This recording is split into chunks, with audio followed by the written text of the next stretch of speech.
लक्ष्मीपूजन. लक्ष्मीपूजनासाठी पूजेचं सगळं साहित्य घेताना केरसुणी आठवणीने घेतली जाते. तसेच लक्ष्मीपूजनाच्या दिवशी याच केरसुणीची पूजा केली जाते.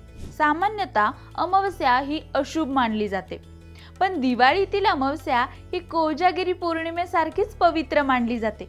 या अमावस्येला घरी लक्ष्मीचे आगमन होते असे मानतात. वर्षभरामध्ये कशाचीही कमी पडू नये, धनाचा प्रवाह चालू राहावा आणि नोकरी व्यवसायात यश लाभावे म्हणून लक्ष्मीपूजन केले जाते.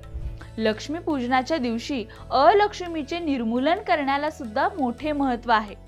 अलक्ष्मी म्हणजे गरिबी, दरिद्रता आणि संकटे. याचे निर्मूलन म्हणजेच त्यांना आपल्या जीवनातून बाहेर काढायचं असतं, ज्यासाठी केरसुणीचा वापर केला जातो.